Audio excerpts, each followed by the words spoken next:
everyone, I welcome you all to the module 30 of the course of UN SDGs. In this module, we are going to cover 3 units, case studies from around the world, implementation at international level, and some global reports. We'll see, like these global reports around, like these topics. It's implementation, SDGs implementation. So let's see. Well, as we are all aware of, SDGs were adopted in 2015 as a universal call to action to end poverty, protect the planet, and ensure that all people enjoy peace and prosperity by year 2030. These 17 SDGs are a comprehensive set of goals, targets, and indicators that cover a wide range of issues from poverty and hunger to health and education to clean water and sanitation and sustainable cities and communities, etc. The purpose of this presentation is to showcase case studies of SDGs implementation from around the world in order to highlight the progress that is being made and the challenges that remain in achieving the UN SDGs. So, first case example about SDG 7, that is affordable and clean energy in Bangladesh.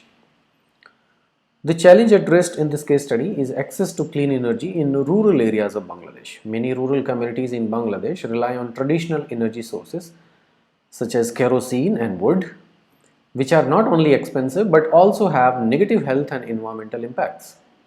Like we know, kerosene and wood, like a very high, like a smoke, right? And suspended particles like particulate matter. And many type of obnoxious gases also come out of these. Okay, and sometime like CO, CO2 coming out of these wood burning and kerosene and all in a hutment kind of a place which has maybe perhaps one or very small opening. Okay, and if it kept on burning for maybe a longer duration or maybe overnight, for example a kerosene lamp, okay, the occupants of the house are going to encounter these gases for a longer period of time, and there are a serious consequences of a long exposure of these gases. One may gradually actually fall asleep, losing their consciousness, and finally if it is prolonged they may die also, right? So very bad for personal health, a family's health, as well as the environmental impact, right? All of these gases, they are GHGs, and they should not come out at this scale, right? So there are only negative effects. If you see, well, gone are the days when there were only these as options were available, right? So now there are many more alternate greener solutions are available, if not totally green. Okay, so one must actually move toward these. So this is the a case study from Bangladesh about SDG 7. So how one can go for affordable and clean energy. So explanation of the solution, let's see at this point. The use of microfinance loans to provide solar home systems to rural households. This enable families to purchase and install solar panel on their homes, providing them with a reliable source of clean energy for lighting, charging mobile phones, and running small appliances, right? So very simple. I think this like a kind of model is followed in many of the developing and underdeveloped countries, like a low developed countries like African continent, in Asian continent, in South American continent also, right? So like local promotion of solar units, small ones at household level, so that at least a few bulbs, maybe one fan, and maybe charging your phone and running some small appliances, if you can do it at domestic level, maybe 1 kilowatt or 2 kilowatt. Okay, so that much of a capacity, right? So that will be good enough. At least it will prevent a persistent use of a kerosene and firewood and stuff. Okay, reducing on all of those health hazards, right? And these contributions towards environmental impacts, right? Second point, outcomes and impact. An increase in access to clean energy for over 2 million people. Okay, around 20 lakh people we are talking about in case of this Bangladesh, as well as improvements in health and education outcomes due to increased access to light and energy. Yeah, so very, like a small contribution, but very, a big and immense in terms of it's, like a long term, like a contribution to education and empowerment is that if you have maybe like a hanging bulb, in your house, and if you are getting, light through this, okay, there is a better chance that compared to like maybe a kerosene, like a lamp or something, running in your, like a house.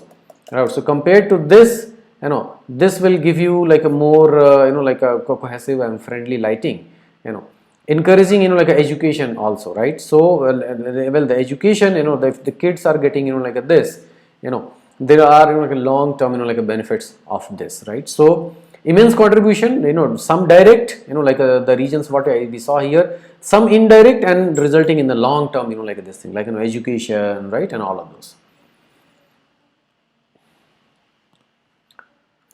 Yeah. So if you see this, access to electricity through this chart, you can understand. Okay, this is from like the country of Bangladesh. This is year like a 95 and before, right? Maybe 1990s. At this time. Then 95, year 2005, 10, 15, 20. Okay.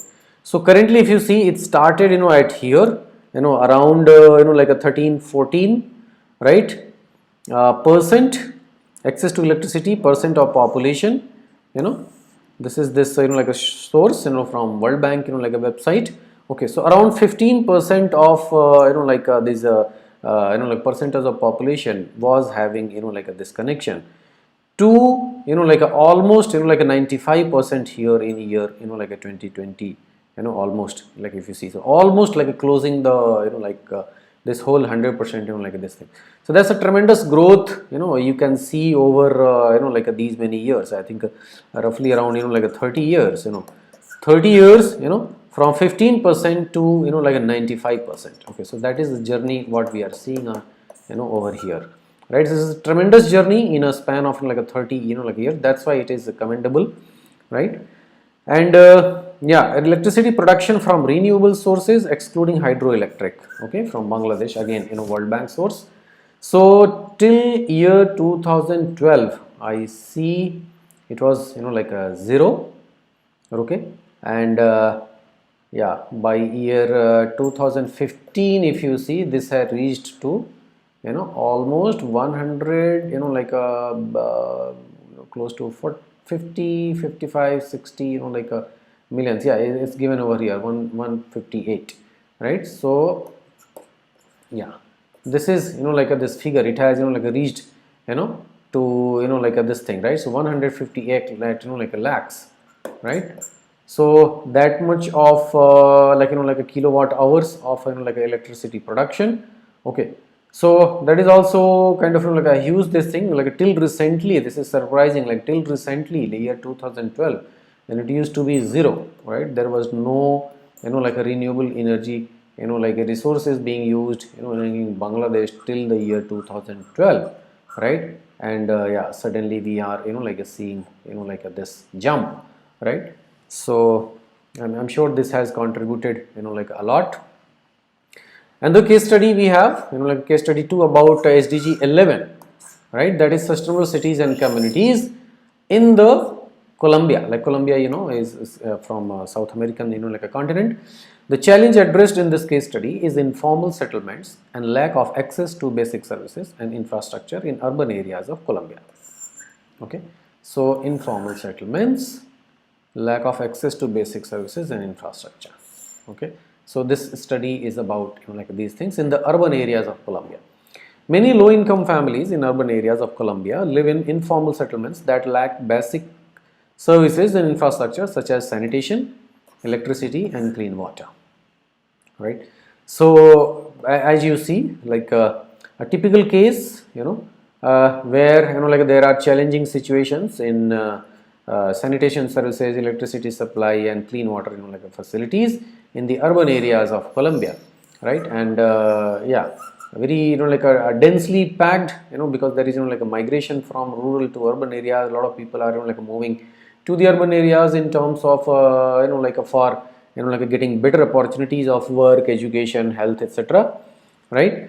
But they end up in like a very challenging situation if they are unable to afford, right? So this becomes a very like a typical kind of like this thing. So how to meet this like a ever rising demand in such countries, right, is a big challenge. So let's see what happened there. Explanation of the solution: a community driven development program which empowers local residents to take an active role in the planning and implementation of infrastructure and services in their communities. So a community driven development program. Okay. You may be aware of like a Panchayati Raj like a system in our like a rural India, right? So there the purpose is to give like a decision making like a powers to this like a locally elected like a group of like these like a public representatives, right, so that they can like take their own decisions for the benefit of like that small like a local place, right. And yeah, they are given with the like a financial powers also, so that like they can spend based on like the local needs and demands, because they know better like that place, like what needs to be done for like the progress, overall growth and progress of like that particular place, right. So in terms of creating infrastructure like maybe creating some localized like a livelihood occupational things, right, or maybe like providing like opportunities for like a businesses, like learning, good health services, sanitation, water supply, etc. So these are all, if you see, are like a very local kind of issues which needs like a local understanding to address them, right. This actually empowers Panchayati Raj like a system, a very kind of a successful like a scheme in India, right, where you can take like these decisions at your own like a smaller local level, right. So similar kind of initiative like we are seeing like from Colombia, where these community driven development program was launched, so that like they can design their own like like a schemes and policies and like a infrastructure plannings, like what needs to be done there. Outcomes: improved access to basic services and infrastructure for over 20,000 households, as well as an increase in community engagement and empowerment. Yeah, so yeah, improved access, that's the like a best part. So if you see, in any sense like this is going to like help to all of those people, right. And infrastructure at least for 20,000 like a people, and I'm sure in the coming years this number is going to increase, and the budget what they are going to like a handle and tackle is going to increase, further empowering like that place towards betterment. So you can see this like a figures. It talks about population living in slums, percentage of urban population from Colombia. Okay, source World Bank. So year 2000 to 2020, in a span of only 20 years, from approximately like a 21% over here, to around like a little less than like a 10%. I'll keep 10% only. So from 21 to 10%, a drop of like 11%. So now just a little like less than like a 10% people in urban areas of Colombia are living in slums. Okay, so that's a great feat like they have achieved, and like I'm sure like this scheme is kind of like going on, and soon this number will decline even further, right. Urban population growth, if you see, of Colombia, annual percentage is given in the source World Bank. So from almost 6% here in the like a year around 1961, right, to year 2020, you see this figure has come down to 1.5%. okay, 1.5% like a urban like a population growth, which used to be 61%. No, sorry, 6.1%, sorry, 6.1% to 1.5%. okay, so a decrease like of around like a 3/4, right. So that is also a good like a sign preventing migration. Okay, because if people from rural areas, if they move to like urban, places in the cities, right, in towns. Okay, it's a like an imbalance for both, so the reason is ki the people who are helping the local economy, plus they are having their own resources and own like a local things. Okay, they are going to miss those and live in a miserable condition in the cities if they are not able to cope up with it, right? And plus the population density is going to rise over here population density is going to decline, plus the whole livelihood in rural areas will get impacted if a lot of number of people are moving away, right? So causing imbalance of several sorts, right? So plus here there will be kind of not enough people to manage things. Here there will be too many people to take care of and manage and provide them with the facilities and infrastructure and resources, right? So it's a very typical situation, right? So migration is not at all a good a thing, okay, except in a few exceptional circumstances. If one needed, one can move. Otherwise the local places must be empowered and facilitated with all of those features and characteristics for which there is a migration, so that will actually solve this problem. Plus it will be a decentralized a format of living, occupational things, industrial things, and all of those things which are associated with a community life, right? So yeah, so it's a commendable achievement here. Now moving on to case study 3 about SDG 14, that is life below water in Palau. The challenge addressed in this case study is overfishing and degradation of coral reefs in Palau, a small island nation in the Pacific Ocean. The coral reefs in Palau are an important source of food and income for local communities, but overfishing and degradation of the reefs have threatened their survival. Okay, so well, this story also, if you see, is not a new. There are several such stories from around the world, where there are a huge losses to the coral reef. Even there are studies which suggest the great coral reef of in the Australia, okay, that ocean, right? So that is also facing a huge threat, and the entire ecosystem which is thriving and in those reefs is the world's biggest coral reef change, okay, is threatened for its existence, right? Killing millions and millions of those aquatic animals, okay, and different species, right? So all of these, so it puts all of that ecosystem in danger, right? So let's see what was done. Explanation of the solution. The implementation of a marine protected area MPA covering 80% of Palau's exclusive economic zone, right? This MPA bans commercial fishing and other activities that can harm the coral reefs, allowing them to recover. Yeah. So I think first we need to understand, first there is a fishing, like you need for a food and other resources, right? So you go and a fish, and then you supply this as a kind of a food a commodity. But now there is this overfishing. So well, any kind of a given water body has a certain capacity, right?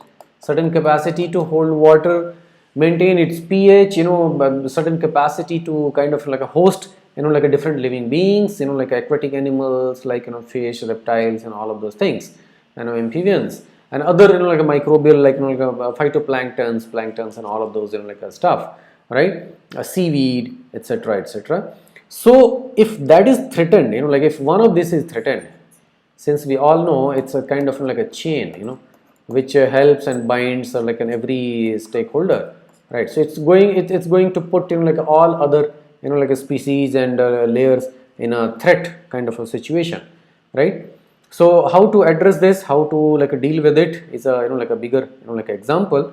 So they actually Palau has actually brought this MPA, marine protected areas, which covers 80% of Palau's exclusive economic zone, and it prevents commercial fishing. So no commercial fishing at all, except a local indigenous people or local people. So no commercial fishing, no trawlers in the ocean, right? And any such activities which is going to harm coral reefs and and all of that. So this is definitely going to give like a nature breathing, like a period, a recovery period, and since we all know nature has its own recovery, like a capacity, healing powers, right? So if you just allow it, like a undisturbed, like a time, it's going to, like a heal itself, right? So that is the approach. Outcomes: significant increase in fish populations and coral reef health, as well as increase in income for local communities from sustainable tourism and fishing. Yeah, so as expected, there is like increase in the fish population and the health of the like a coral reef, right? Plus like allowing local communities for fishing, right? And it helps like local tourism, all of those activities. Okay, so yeah, very good example. Let's see it in numbers.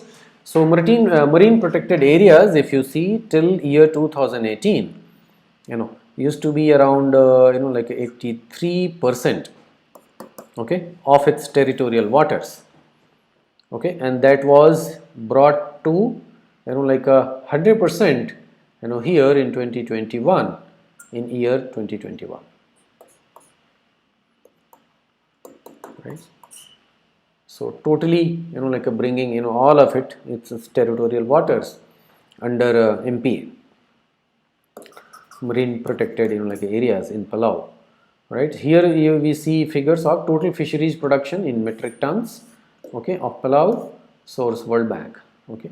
So if you see from 1960, it used to like go high, it was on the higher side till year like 1980s, something like that, and then it fell down like drastically. Okay, it has continued like this for a long time, till year it seems 2016 or so, and then from here it has like a risen once again, and it has fallen down once again, total fisheries production. So you see this period where it was kind of like a brought down purposefully, right?